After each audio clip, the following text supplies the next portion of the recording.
로마서 10장 13절에서 14절까지의 말씀.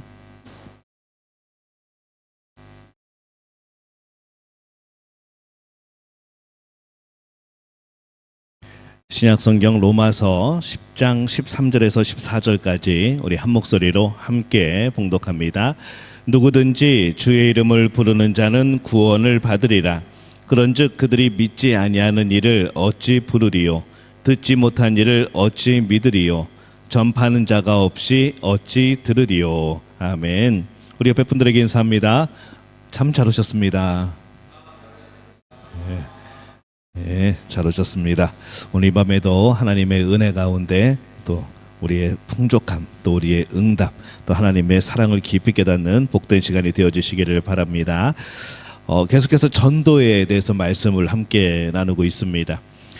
그리스도인들은 때를 얻든지 못 얻든지 항상 복음을 전하는 일에 힘써야 되죠.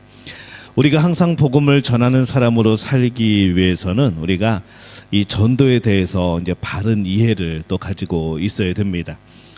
전도에 관해서 여러 가지 오해가 오히려 전도에 그런 방해가 되어지고 또 전도하는 일에 있어서 이제 장벽이 되어지는 경우들이 있는 거죠. 그래서 우리가 전도하기 위해서 우리가 꼭 알아두어야 될 것이 무엇인가, 오늘 그 말씀을 함께 나누려고 합니다. 먼저 첫 번째로요, 우리 한번 따라해 봅시다. 불신자의 영적 상태를 정확하게 이해해야 합니다. 시작. 불신자의 영적 상태를 정확하게 이해해야 합니다. 어떤 분이 두 아들을 소개를 하는데 이렇게 소개를 합니다. 목사님, 큰아들은 예수를 잘 믿는데 너무 못 살고, 둘째는 예수를 안 믿는데 참 잘 삽니다. 큰아들이 참 걱정입니다. 큰아들을 위해서 기도해 주세요 라고 그렇게 기도 부탁을 합니다. 이게 매치가 되셔요? 큰아들은 예수는 잘 믿는데 너무 못 살고, 둘째는 예수를 안 믿는데 참 잘 살고, 이 어머니의 걱정은 누가 걱정인가 하면은 이 못 사는, 예수 잘 믿고 못 사는 큰아들이 걱정인 거죠. 그래서 목사님한테 이 큰아들을 위해서 기도해 달라고 한 겁니다. 경제적으로 어려움을 당하고 있는 자녀에 대한 어머니의 마음은 충분히 이해를 합니다. 그는 이 잘 산다는 말을 잘못 이해하고 있는 것이죠. 이 잘 사는 게 과연 뭘까? 우리는 우리가 태어날 때부터 우리는 수없이 잘 살아야 된다, 잘 살아야 된다, 수없이 많이 들어왔습니다. 근데 우리가 수없이 그 말을 들으면서 이 잘 사는 것이 정말 뭘까라는 설명을 들어본 적이 없습니다. 그러다 보니까 은연중에 우리들이 깨달은 것은 무엇인가 하면은 이 부모들의 대화를 들으다 보니까, 또 어른들끼리 이야기하는 것을 듣다 보니까 돈 많은 게 잘 사는 거구나 라는 게 우리는 그렇게 이해를 하게 되었다는 것이죠. 그래서 이 땅에서 사람들이 잘 산다라고 하는 것은 뭔가 번듯한 직장, 뭔가 그런 수입이 많은 것들, 돈이 많고 재산이 많고 이상하게 땅만 사면 자꾸 그 땅이 비싸지고 이제 그런 게 잘 사는 것으로 우리는 그냥 나도 모르게 그런 가치관에 물들여 왔던 것이죠. 근데 이 잘 산다는 것은 이 신앙인들에게 있어서는 이 물질과는 조금 약간 동떨어진 그런 잘 사는 겁니다. 어떤 성도가 전도하러 나갔다 와서는 이렇게 얘기를 합니다. 예수 안 믿어도 잘 사는 사람들이 너무 많아요 라고 합니다. 전도를 나갔더니 어느 집에 갔더니 얼마나 집이 크고, 그 교회에다가 그냥 십자가만, 그 집에다가 십자가만 꽂으면은 교회를 할 수 있을 정도만큼 집이 크다 보니까 그거 가서 기가 죽은 거죠. 그 집주인이 그럽니다. 자기를 보고 그랬답니다. 당신같이 예수 믿는 사람 보니까 너무 불쌍하다고. 근데 가만히 생각을 해보고 그 사람 사는 거하고 이 전도하러 간 내가 사는 거를 생각해 보니까 그 아줌마의 말이 너무나도 공감이 가더라는 거죠. 그래서 그분은 전도를 하러 갔다가 오히려 전도를 받고 돌아온 이제 그런 케이스가 되어지는 것이죠. 왜 이런 현상이 일어날까? 그리스도인들 안에 이 불신자의 영적 상태를 바라보는 그 눈이 열리지 않았기 때문에 그런 겁니다. 자, 우리 에베소서 말씀 한번 보겠습니다. 에베소서 2장 1절에서 3절까지의 말씀 함께 읽습니다.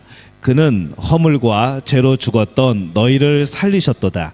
그때의 너희는 그 가운데서 행하여 이 세상 풍조를 따르고 공중 권세 잡은 자를 따랐으니 곧 지금 불순종의 아들들 가운데서 역사하는 영이라. 전에는 우리도 다 그 가운데에서 우리 육체의 욕심을 따라 지내며 육체와 마음에 원하는 것을 하여 다른 이들과 같이 본질상 진노의 자녀였더니. 아멘. 이게 지금 불신자의 영적 상태라는 거죠. 지금 어떤 상태에 놓여 있는가 하면은 허물과 죄로 죽은 상태, 그리고 공중 권세를 잡은 자를 따르는 상태, 그리고 본질상 진노의 자녀. 지금 우리 불신자들은 이런 상태로 살아가고 있다는 겁니다. 우리 말씀 또 하나 봅니다. 마태복음 11장 28절 우리 함께 읽습니다. 수고하고 무거운 짐진 자들아 다 내게로 오라. 내가 너희를 쉬게 하리라. 아멘. 지금 불신자가 어떤 상태에 놓여 있는가? 수고하고 무거운 짐을 진 상태에 있다고 말씀을 하는 거죠. 말씀 또 봅니다. 누가복음 16장 22절에서 23절 우리 함께 읽습니다. 이에 그 거지가 죽어 천사들에게 받들려 아브라함의 품에 들어가고 부자도 죽어 장사되매 그가 음부에서 고통 중에 눈을 들어 멀리 아브라함과 그의 품에 있는 나사로를 보고, 이렇게 되어 있습니다.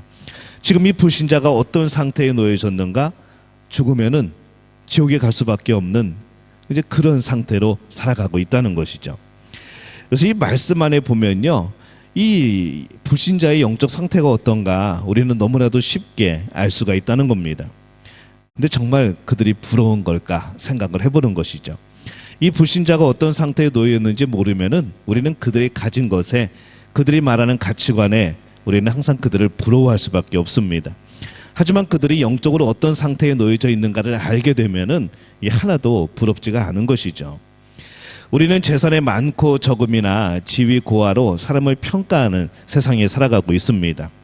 뭐래도 남들보다 조금 더 나면은 그것으로 인정받는 세상에 살고 있다는 거죠. 그러나 겉모양이 어떻든지 이 불신자들은 하나님과의 관계가 끊어진 채 마귀에게 사로잡혀서 죄의 종노릇을 하면서 그렇게 살아가는 겁니다. 마귀의 종노릇 하면서 죄 가운데 살고 있는 사람들이 과연 행복할까? 만약에 그것이 행복이라고 하면은 여러분 그 행복한 삶을 사시겠습니까? 그렇지 않다는 것이죠. 마귀한테 종노릇하고 맨날 죄 짓고 그냥 죄에 훌떡훌떡 넘어가고 조금만 유혹해도 오케이 그러면서 죄를 짓고, 이게 정말 행복한 삶일까? 라는 거죠. 복의 근원이신 하나님과의 관계가 끊어진 채로 이 행복한 삶을 살 수 있는 사람은 아무도 없습니다. 그들은 하나님 없는 그런 불행 속에 살다가 결국에는 지옥에 가게 되어지는 것이죠. 그래서 이 진정한 행복은 어디에서 시작이 되는가 하면은 예수 그리스도로부터 시작이 되어집니다. 한번 따라해 볼까요? 진정한 행복은 예수 그리스도로부터 시작됩니다. 네. 왜냐하면요, 이 죄 때문에 끊어진 하나님과의 관계를 회복할 수 있게 만드는 것은 예수 그리스도 그 복음밖에 없기 때문에 그렇습니다. 지옥에서 영원히 고통을 받아야 할 사람을 천국으로 인도할 수 있는 길은 복음, 십자가의 복음밖에 없다는 것이죠.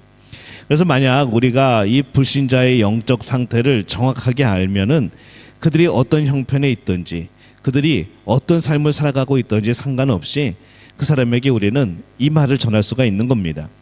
예수 그리스도가 행복의 시작입니다. 우리 따라해 볼까요? 예수 그리스도가 행복의 시작입니다. 그들은 행복하다고 말하겠죠. 예수님을 모르지만은 그래도 잘 살고 있으니까, 뭐 사고 싶은 거 쓰고 싶은 거 마음대로 사고 쓸 수 있으니까, 뭐 그다지 별로 큰 일이 없으니까 그들은 행복하다고 말할 겁니다. 하지만 성경이 말씀하는 그들의 영적 상태를 우리가 보게 되면은 그들은 전혀 행복하지가 않은 거죠. 그래서 우리는 그들에게 그때서야 담대하게 전할 수 있는 겁니다. 예수 그리스도가 행복의 시작이라고. 그동안 우리보다 부유하고 또 사회적인 지위가 높은 사람들을 우리가 어떻게 바라보았는가? 우리 자신도 모르게 그들은 행복할 거라고.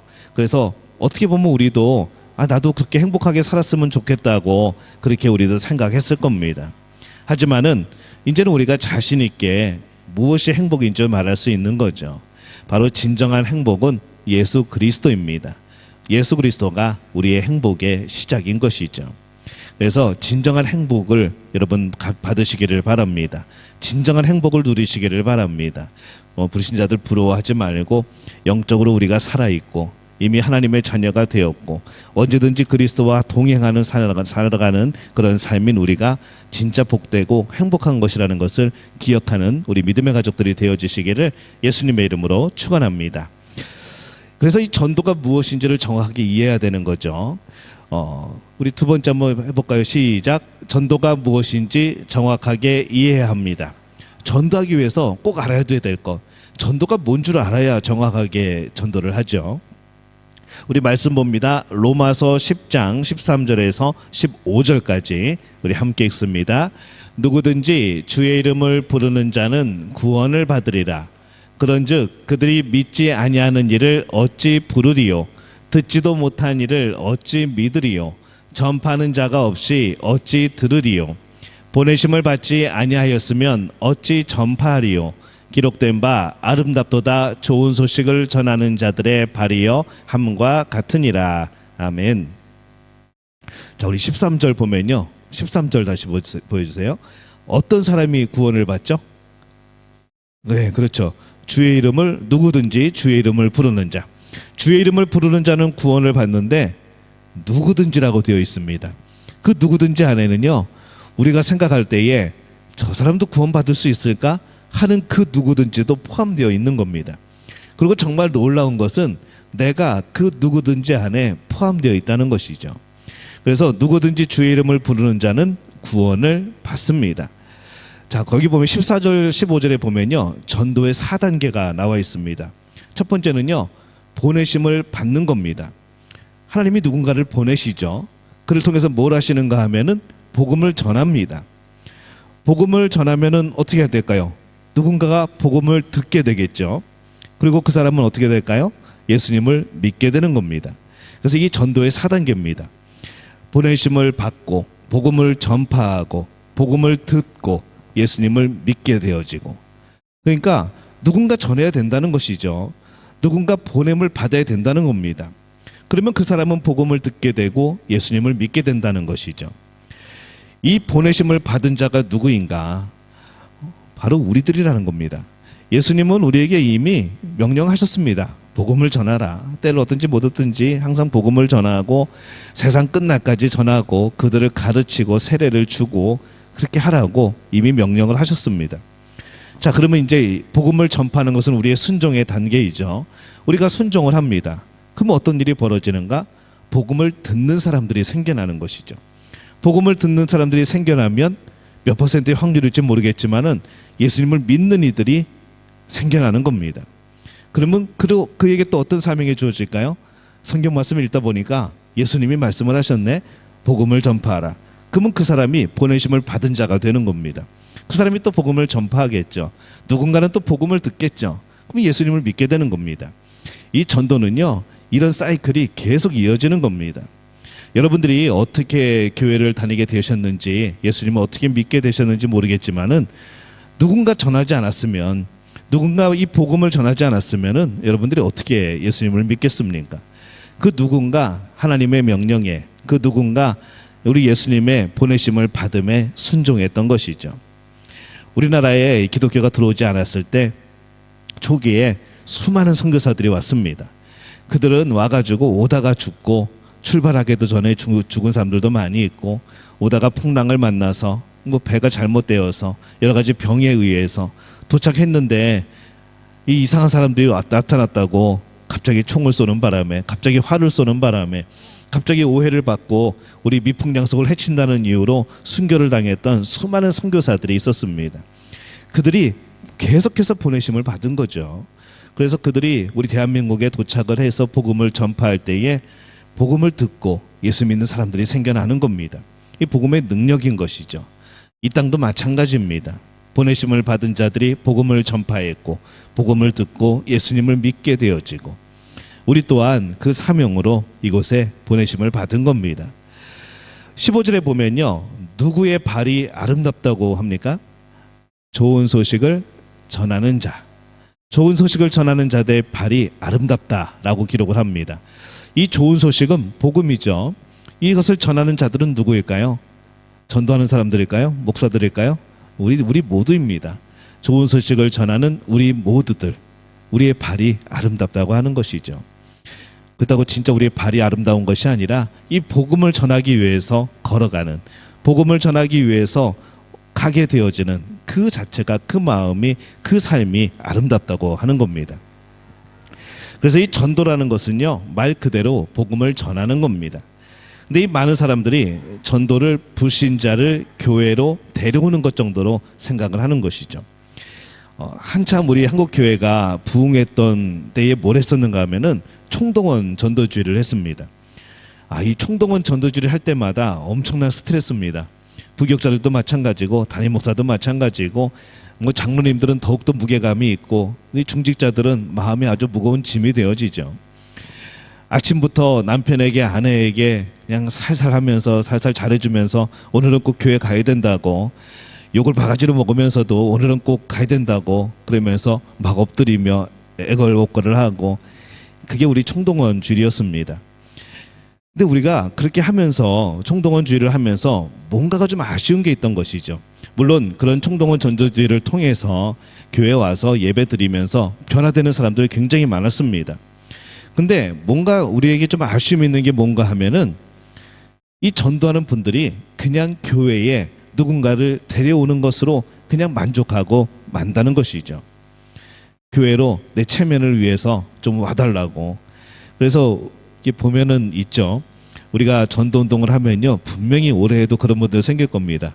예전에 이 전도 운동만 하면은, 이 초청만 하면은 단골로 오시는 분들, 이 단골 손님들이 이미 정해져 있습니다. 그분들이 그러면 지금 계속 우리 교회를 나오고 있는가? 그런 분들도 있겠지만은 대부분 그때 나오시고 안 나오시죠. 언제 나올까요? 그 다음에 전도운동 할 때 또 단골 손님으로, 초대 손님으로 또 오는 겁니다. 이게 데려오는 것이라는 거죠. 근데 그래서 이 총동원 전도주의를 가끔 아쉬울 때가 있습니다. 어떻게든지 인원을 채우려고 하는, 그냥 데려오려고 하는 이런 것에 우리는 멈춰버린다는 것이죠. 이 불신자들을 교회로 데리고 오는 것은 정확히 표현하면은 전도가 아니고 인도에 오는 겁니다. 안타까운 사실이지만은 이 불신자 중에 교회에 와본 사람이 몇 퍼센트나 될 것 같습니까? 불신자 중에 교회를 와본 사람, 청소년의 경우 100명 중에 90명 이상이 교회에 다녀본 적이 있다고 합니다. 근데 그들은 모두가 지금도 교회를 다니고 있는가? 그렇지 않다는 것이죠. 이 영적으로 방황을 하는 겁니다. 왜냐하면은 교회로 인도를 받아서 나오긴 했지만은 그들은 정확한 복음을 듣지 못했다는 것이죠. 또 복음에 대해서 정확하게 양육을 받지 못한 겁니다. 사람들을 교회로 인도하는 거 필요합니다. 그러나 그에 앞서서 우리는 삶의 현장에서 이 복음이 무엇인지를 그들에게 전해야 된다는 것이죠. 교회 가면 병 나아요. 교회 가면은 행복해져요. 교회 가면 잘 살아요. 부자 돼요. 뭐 형통하게 돼요. 우리가 그렇게 전도를 하고 있지만은 우리 스스로가 그거를 안 믿는 사람들도 많습니다. 그냥 전도는 그렇게 하라고 그러니까 하는데, 나는 정말 예수님 앞에 서면은 이 신유의 역사를 힘입게 될 것을 내가 믿고 있는가? 정말 내가 예수님을 믿으면서 나는 지금 행복하고 나는 형통하고 잘 살고 있는가? 정말 내가 전도하면서 내가 전하는 복음 그대로 나는 그 복음의 능력을 경험하고 살아가고 있는가? 이거는 다른 문제라는 것이죠. 근데 우리는 그렇게 복음을 전하지만은 정작 내 스스로는 이 복음의 능력을 경험하지 못하고 전도하는 경우가, 인도하는 경우가 많다는 겁니다. 제가 어디 가서 맛있는 음식을 먹었습니다. 그 이름을 정확하게 기억하고 어느 가게에 어느 집에 갔더니 그 음식이 그렇게 맛있더라. 저는 그 음식에 대해서 굉장히 뭐 그런 맛, 느낌, 그런 음식의 온도 다 알고 있는 거죠. 그렇게 해서 제가 여러분에게 알려드리는 것인데, 여러분들은 그 얘기를 듣고 나서 여러분은 별로 감흥이 없습니다. 왜냐하면 여러분들이 직접 먹어본 게 아니기 때문에. 여러분들이 그 맛을 모르고 첫인상을 모르고 어떻게 생긴지를 모르고 제가 아무리 설명을 해도 잘 모른다는 것이죠.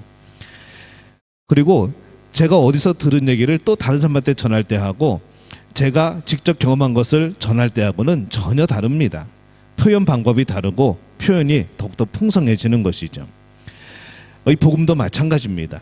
우리가 그 복음을 경험을 하고 그 능력을 경험하고 그 복음을 전하면은 달라집니다. 누가 그랬대요. 누가 복을 받았대요. 누가 병이 나았대요. 누가 잘 살게 되었대요. 아마 그랬다고 제가 들었어요 라고 전도하는 것하고 교회 나오면 하나님의 은혜가 있습니다. 예수님이 선생님을 위하여서 십자가에 못 박혀 돌아가셨습니다.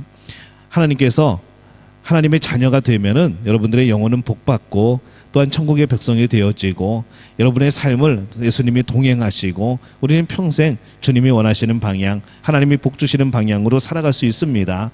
이렇게 증거하는 것하고는 전혀 다르다는 것이죠. 우리는 가끔 카더라 통신이라는 얘기를 듣습니다. 누가 뭐라고 카더라 라고 얘기를 하는 거죠. 근데 그것이 카더라 통신이 아니고 내가 직접 경험한 증인이 되어지면은 그 표현에는 분명히 놀라운 능력이 있다는 것이죠. 그래서 우리가 경험한 것을 전해야 되는 겁니다. 내가 만난 예수님, 내가 만난 하나님, 나에게 역사하신 예수님, 그걸 전해야 되는 것이죠.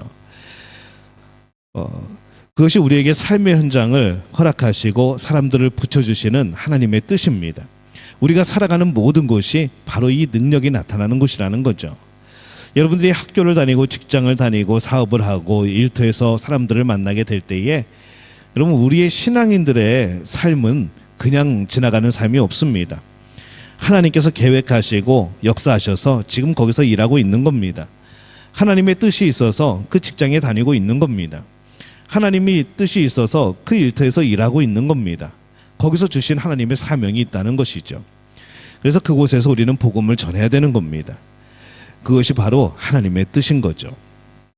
어느 회사를 경영하는 이 CEO가 신앙생활을 잘 하고 있습니다. 열심히 교회 다니고 주일이면 정말 모든 건 내려놓고 교회에 헌신하고 예배도 드리고, 근데 이 전도를 하는 것에 대해서는 조금 꺼렸던 것이죠. 자신이 경영하는 이런 직원들에게는 한 번도 예수 믿으라는 그런 복음을 전하지 못합니다. 그들은 어느 주일에 이제 설교를 듣죠. 그러면서 내가 전도를 해야 되는데 전도하지 못했었구나. 우리 일터가 하는 주의 복음을 전하는 그런 선교주의고 그곳이 하나님께서 나에게 허락하신 일터인데 내가 전도하지 못했구나라고 깨닫고 전도를 하겠다고 결심을 합니다. 사무실에 나갔는데 사무실 문을 딱 열었더니 그날 제일 먼저 맞이한 사람은 비서인 거죠. 먼저 비서에게 교회 다니고 있냐고 물어봅니다. 그랬더니 비서가 놀란 표정을 짓습니다. 왜 그런 것을 묻느냐고 대답이 돌아옵니다. 그래서 그는 예수를 믿어야 구원을 받습니다 라는 말로 전도를 시작합니다. 그의 말을 듣고 비서가 이렇게 대답을 하죠. 제가 사장님을 15년 동안 모셨는데 저한테는 한 번도 전도를 안 하셔서 저는 원래 교회 가면 안 되는 사람인 줄 알았습니다. 오늘 말씀을 들으니까 이번 주부터 교회 같이 가겠습니다 라고 대답을 했다는 것이죠.